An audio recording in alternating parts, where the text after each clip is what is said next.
Ang simbahan nagsukad sa gitawag nato Apostolic Foundation. Ang Apostolic Foundation mao ang 12 ka apostoles unya si Kristo maoy sentro niini. Saman si Kristo buotan o buangon? Buotan. Ang mga apostoles 12 buotan o buangon?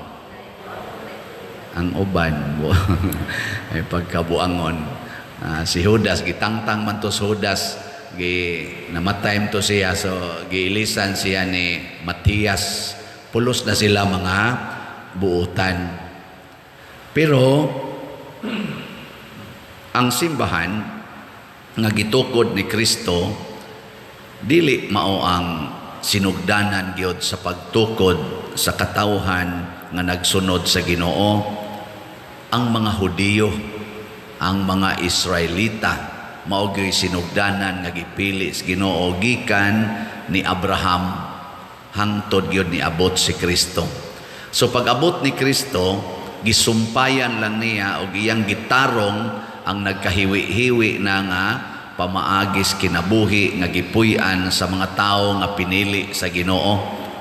O kinsa man ni ang mga Hudiyo, mga Pariseo, mga Saduceo, mga iskriba, mga pari ni adtong panahona. Nakaron ang pangutana ni Kristo sa atong ebanghelyo, unsa may maayong buhaton sa adlawng igpapahulay? Sa ila sa una Sabado, ato karon Domingo. Pero pwede sa ninatong ingnon, unsa may maayong buhaton sa mga tao nga membro sa simbahan? Ana, ang pagbuhat bagdautan o ang pagbuhat og maayo? Sa inyong paminaw, pagbuhat og dautan o pagbuhat og maayo? O dali kay mong makatubag, ana. Ang pagtabang bas kinabuhi o pagpatay? Pagtabang. Dali kay mong makatubag. Pero sila, wa katingog, wa katubag. Sila'y nagda sa simbahan, pero wa katubag. Doon na sa ipipila nato din maglisod og tubag. No? Nanglitan ron. Unsa may buhaton sa bana nga nangabit? Pasayloon o hinginlan? Kamong nagsigig simba din nga mga asawa, unsay buhaton sa banang nangabit? Hinginlan o pasayloon? May kay magkatubag dahil mo. Atong balihon, kamong mga bana nga nanimba karon dinhi og sa online, unsay buhaton sa asawa nga naay daghang laki? Higugmaon o bunogon?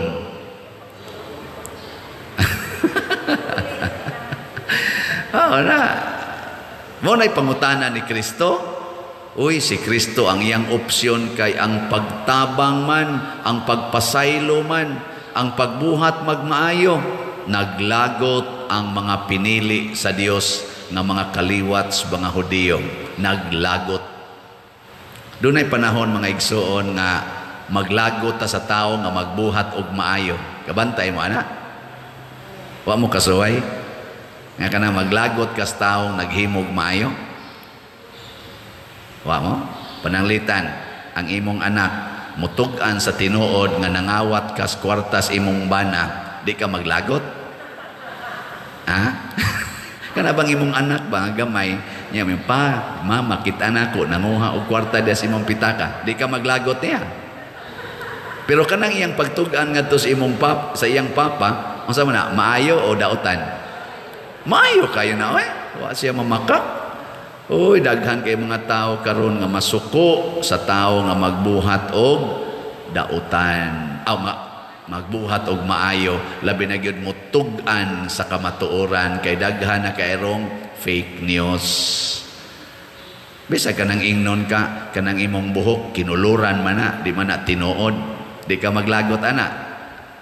Kanang imong kilay kinuluran man na, tato naman lang na, di man na, dili naman na tinuod nga kilay, di ka maglagot. Oy, matod pa nila, truth hurts. Di ba? Muna dinhi sa atong unang pagbasa, si San Pablo niingon, nganong nagpagarbo naman noon mo sa inyong sala? Nganong mao namanoy inyong gi pagarbo ng mga sala, mauwaw unta mo ana.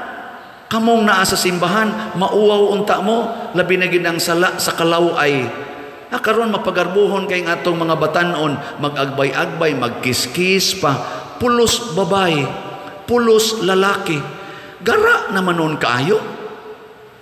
Nagpuyo-puyo, nindot pa kayo mo, butang-butang og laso-lasos ilang anak, purti pag yun magkiskis, pag yun diha ng daplins dan, nya nagpuyo-puyo. Ang kuyaw o ang pare, sad mapagarbuhon kay mo agbay sa madre, nya gara na sa nun kayo. Kana bang dunay panahon nga gara kay tas atong sala para na mga palahubog, murag sikat kay sila mahubog. Kanang mga manuyupay, murag gara kay sila nga pulos sila manuyupay. Adang magsigig patusok ang mga dunggan, mga laki, dagko kay butangan pagtansan ang dunggan, magpatato, porting daghanang buling-buling sa lawas. Murag proud na noon kayo. Ug mao ni ang gikoreksyonan sa simbahan. Hinaot unta nining atong pagpadayon sa atong pagkaparokya, ato ni siyang sundon ang unsay tumong sa simbahan. Matud pas atong tubag sa salmo, unahi ako diha sa imong katarong Ginoo. Ang simbahan mo'y nagda sa katarong, dili necessary nga ang pari nga na-in-charge sa simbahan o ang nagsigig panimba mga tarong. Pero ang simbahan kanunay gid nang matarong, kanunay balaan. Una, salamat sa nisunod sa simbahan og misuporta dinhi sa atong simbahan, labi na gyud ang nanagtukod niini 9 years ago or before pa 9 years ago ang atong katigulangan. Karon pa may mga tiguang din mga tiwasono na sad kaayo, pero kana sila mao gyud ay nakatabang pagtukod ani. Batan-on pa na sila sa una katong gasugod pa dihang kapilya, inana batan-on pa na karon galisod naglakaw. So sunod ana adto na nas bahak pauli, no? Pero doon na sila gibilin nga matarong ang atong parokya. So congratulations sa mga nagtukod, pakpak. Salamat. Salamat kayos nagtukod. Ang niya pa dinhi ug ang wa na dinhi. O, di ba? Pero sa una nag-away-away puto sila. Nag-away-away. Oy, nag-away-away, oy. Naguba gito ilang kapilya gani. Karon sa sige gyapong away-away dinhi. Naagya pong away-away. Dili ginamawa si Kristo gani giaway magani. Di ginamawa, pero musubay, bulahan tong musubay sa katarong sa simbahan.